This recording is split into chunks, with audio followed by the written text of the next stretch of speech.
बिस्मिल्लाहिर्रहमानिर्रहीम अस्सलाम वालेकुम welcome back to another video. आज इस्लामाबाद पुलिस का यूडीसी की पोस्ट का पेपर था। पेपर पैटर्न वही एलडीसी की तरह है, पार्ट 1 और पार्ट 2। पार्ट 1 में 30 एमसीक्यूज और पार्ट 2 50 नंबर का, जिसमें एसे, उर्दू टू इंग्लिश ट्रांसलेशन और 5 शार्ट क्वेश्चन थे। पार्ट 1 को देखते हैं। एमसीक्यूज में सबसे पहला क्वेश्चन है, what is the name of form used to input chart values. तो उसको बोलते हैं data sheet. A right option होगा data sheet. You can edit existing Excel data by pressing the key. तो एडिट के लिए होती है F2 शॉर्टकट की यूज़ की जाती है। नेक्स्ट है शॉर्टकट की for a double line spacing. तो लाइन स्पेसिंग को डबल करने के लिए शॉर्टकट की होती है Ctrl+2। नेक्स्ट है in MS Excel each formula and function starts with. तो एक्सेल के अंदर कोई भी फार्मूला या फंक्शन जो है वो इज इक्वल्स के साइन से, यानी बराबर के साइन से जो है वो शुरू होता है। स्पेलिंग भी उन्होंने गलत लिखी है, वैसे SING लिख दिया। Which command brings you to the first slide in your presentation. तो पहली प्रेजेंटेशन पे अगर आपने मूव करना है फर्स्ट प्रेजेंटेशन की तरफ, तो Ctrl+Home आप प्रेस करेंगे तो आप प्रेजेंटेशन की पहली स्लाइड पे चले जाएंगे। Under what amendment to the constitution of Pakistan maximum provincial autonomy is ensured. तो 18वीं तरमीम हुई थी जनाब पाकिस्तान के आइन 1973 का जो आइन है, उसमें जो 18वीं तरमीम हुई अप्रैल 2010 में, यानी पीपल्स पार्टी की गवर्नमेंट में, तो उससे जनाब मैक्सिमम जो इख्तियारात हैं वो सूबों को मुंतकिल कर दिए गए। What form of government is in place of Pakistan presently. मौजूदा पाकिस्तान में जो 1973 का आइन लागू है उसमें बाइकैमरल लेजिस्लेचर है, उसमें जनाब पार्लियामेंट्री फॉर्म ऑफ गवर्नमेंट है। तो ए जनाब राइट ऑप्शन हो जाएगा, parliamentary democracy. Abbreviation of IMF that is International Monetary Fund. D right option हो जाएगा। What is the name of government organisation responsible for major tax revenue collection in Pakistan. तो उसके लिए इदारा है Federal Board of Revenue collection के लिए FBR right option हो जाएगा, Federal Board of Revenue. Name the organisation deals with cyber crime in Pakistan. तो साइबर क्राइम को भी FIA ही डील करता है, FIA का एक स्पेशलाइज्ड विंग है इस मकसद के लिए। तो federal investigation agency cyber crime wing. Next है जी, what is the synonym of repeal. Repeal का मतलब होता है ख़त्म कर देना, तो उसको आप अबॉलिश कह सकते हैं। नेक्स्ट है जी, which word is the antonym of arduous. Arduous का मतलब मुश्किल कह सकते हैं आप, तो उसका एंटोनिम जो है वो ईजी हो जाएगा। नेक्स्ट है, what does the idiom to beat around the bush. Beat around the bush का मतलब होता है इधर उधर की बातें हाँकना और मेन टॉपिक को अवॉइड करना। तो ए ऑप्शन राइट हो जाएगा, to avoid discussing a topic directly. Next है जी, a young officer was charged dash the task of taking 200 prisoners to the rear. तो जनाब जब किसी को कोई टास्क असाइन किया जाता है तो उससे के लिए जो वर्ड यूज़ होता है वो चार्ज्ड विद है। तो यहाँ पे आएगा charged with the task. Next है जनाब, I came dash an old friend in Islamabad this morning. तो यहाँ पे आएगा came across. I came across an old friend in Islamabad this morning. Next है जी, choose the correct verb to complete the sentence. She dash the report before the meeting started, यानी meeting शुरू होने से पहले उसने काम मुकम्मल कर लिया था, तो हैड कंप्लीटेड आएगा। She had completed the report before the meeting started. Whatever he does is always contrary dash my wishes. तो कॉन्ट्रेरी के साथ प्रपोजिशन यूज होगी to, contrary to my wishes. His knowledge of the subject is dash. तो यहाँ पे आएगा extensive, यानी बहुत वसी है उसका नॉलेज सब्जेक्ट के ऊपर। Choose the correct sentence out of 4 sentence given below. अच्छा जनाब, शी जो है वो सिंगुलर है, तो शी के साथ जो हेल्पिंग वर्ब है हमेशा डज नॉट ही यूज़ होता है। जब डज नॉट यूज़ होगा तो वर्ब की जो है वो फॉर्म के साथ SEIES का इजाफा नहीं होगा। सो ए ऑप्शन जो है वो राइट है, she does not come here every week. Does not और साथ वर्ब की फर्स्ट फॉर्म। डू नॉट तो यूज़ हो नहीं सकता, तो बी तो वैसे ही कैंसिल हो जाता है, ये तो होगा नहीं। डज नॉट के साथ केम यानी कि सेकंड फॉर्म भी नहीं आ सकती, तो ये भी नहीं हो सकता। डज नॉट के साथ कम्स भी नहीं हो सकता। सो बाकी 3 ऑप्शन गलत है। Which sentence is in the passive voice. अच्छा ना, पैसिव वॉइस में सबसे पहला सेंटेंस है the cat chases the mouse. ये तो सिंपल एक्टिव वॉइस है। The mouse is chased by the cat, ये पैसिव वॉइस है। नेक्स्ट है जी, वो कहता है जी एक मशीन ए है जो 8 घंटे में काम को मुकम्मल करती है, मशीन बी जो है वो 12 घंटे में काम को मुकम्मल करती है, तो दोनों अगर मिल के काम करें तो फिर कितने घंटे में करेंगी। तो जनाब आप इसका रेट ऑफ डूइंग वर्क निकाल लें। ए जो है वो अगर 8 घंटे में काम करती है तो उसका रेट ऑफ डूइंग वर्क जो है वो 1/8 होगा जॉब पर आवर। और अगर बी 12 घंटे में काम को मुकम्मल करती है तो उसका रेट ऑफ डूइंग वर्क जो है वो 1/12 होगा पर आवर। अब अगर दोनों ने मिलके काम करना है, दोनों को प्लस कर लें, ये हम per hour rate of doing work निकाल रहे हैं। तो यहाँ पे एलसीएम जो है इसका 24 आएगा। ठीक है जी, इसको कर लें 8 3 24, 3 ज़रब 1 3 आ गया, प्लस 12 2 24, 2 एकम 2 आ गया, 3 और 2 5 हो गए, 5/24 ये आ गया जी रेट ऑफ डूइंग वर्क दोनों का मिला के। अब इसको अगर हम आवर्स निकालना चाहें तो 24/5 करेंगे, यानी इसको उल्ट कर लेंगे। आवर्स के लिए हम जैसे हमने रेट ऑफ डूइंग वर्क के लिए 1/8 और 1/12 किया था, इसको उल्ट कर लेंगे। रेट को 24 डिवाइडेड बाई 5 करेंगे तो आपके पास 4/8 जो है वो आपका आंसर आ जाएगा। ठीक है जी, सो 4/8 राइट ऑप्शन होगा, 24 डिवाइडेड बाई 5।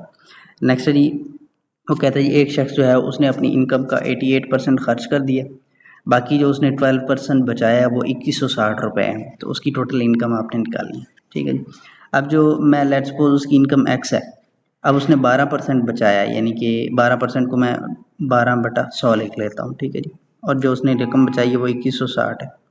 यहाँ से आपने x निकालना है तो 100 को उधर मल्टीप्लाई कर दें, यानी कि यहाँ पे 100 आ जाएगा डिवाइडेड बाई यहाँ पे 12 आ जाएगा। ऐसे ही इसको सिंपली कैलकुलेट करें तो आपके पास आंसर जो है वो 18,000 आ जाएगा।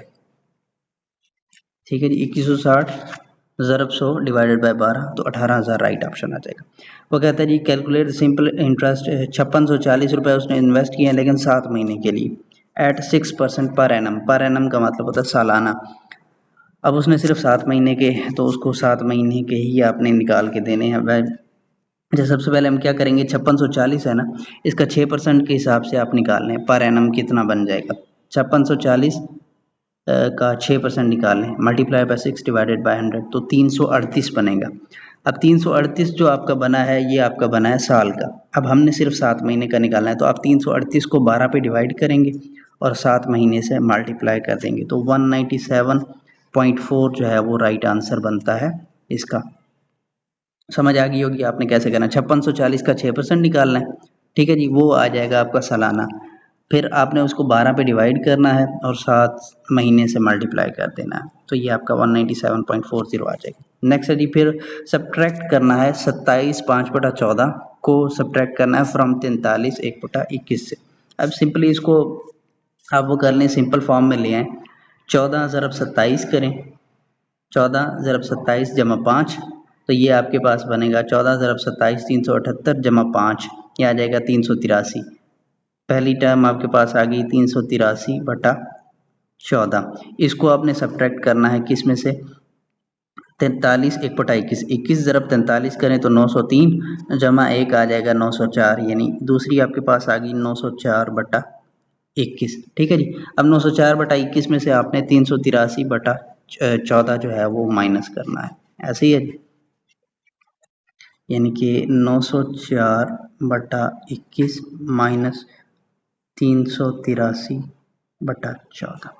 एलसीएम ले लें, 42 एलसीएम आ जाएगा, तो ये आ जाएगा 21 2 मतबा 42, 2 ज़रब 904 जनाब ये आपका आ जाएगा 1808, माइनस करेंगे 14 3 42, 3 ज़रब 383 तो ये आ जाएगा 1149। ठीक है जी, इसको जब आप माइनस करेंगे तो ये आ जाएगा 659 डिवाइडेड बाय 42। अच्छा जनाब, जब 659 डिवाइडेड बाय 42 आ गया है, तो इसको अगर आप सॉल्व करें, 659 डिवाइडेड बाय 42, 42 पे करें, 42 1 42, ये बच गया 23, 9 ऊपर से आ गया और 42 ज़रब 5 आएगा तो ये बनेगा 210। ठीक है जी, तो 29 बाकी बच जाएंगे, तो आंसर आपका जो है वो बनेगा 15 सही 29/42, 15/29/42। तो इनमें से ऑप्शन जो है वो कोई भी उसने ठीक नहीं दिया मेरे ख्याल से। आंसर आपका बनता है 15 सही 29/42, ये आपका असल आंसर बनता है। और आंसर में करीब करीब भी बाकी सारे गलतियाँ हैं, बार इसको आपने श्योर कर लेना है। अब वो कहता है जी 60 कैंडीज़ हैं एक बैग के अंदर, रेशो जो है वो कहता है chocolate candies to gummy candies is 3:2, how many gummy candies are there. अच्छा जनाब, इस दोनों को सम कर लें, रेशोज़ को, 3 + 2 आ जाएगा 5, टोटल 5। अब उसमें से जनाब चॉकलेट कैंडीज़ जो हैं वो 3/5 है, ऐसे ही है, चॉकलेट कैंडीज़ की रेशो जो है वो 5 में 3 है, और जो गमी कैंडीज़ है उनकी रेशो जो है वो 2 है 5 में, यानी गमी कैंडीज़ जो है वो 2/5 है, और टोटल है जी 60, तो 5 12 60 12 2 24, तो 24 आपका जो है वो राइट आंसर आ जाएगा। 24। नेक्स्ट जी, असलम बॉट 250 रुपये की उसने जनाब घड़ी खरीदी है, उसने 15% टैक्स दिया है उसके ऊपर, ठीक है जी। तो टोटल उसको कितने में पड़ गई, 250 का 15% निकालें तो वो बनता है 37.5 यानी 37.5। अब 250 जमा 37.5 यानी टोटल उसको 287.5 में पड़ गई। अब उसने बेची कितने की है, 315 की, तो उसे 27.5 रुपये का मुनाफा हुआ जनाब, ठीक है जी। सॉल्व कर लीजिएगा इसको। A number is divided by 8 and then increase by 5, यानी कि 8 से डिवाइड करना है प्लस 5 करना है, तो आंसर 20 आना चाहिए। अब नंबर्स देख लें, 120 जो है वो राइट आंसर है।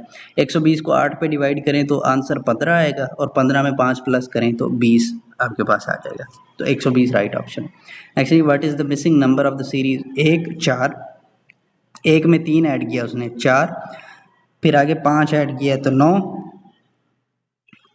5 के बाद फिर 7 ऐड किया तो 16, फिर आगे 9 ऐड करेगा तो 25 आएगा, 25 में फिर 11 ऐड करेगा तो 36 आएगा। नेक्स्ट है जी, फाइंड द वॉल्यूम।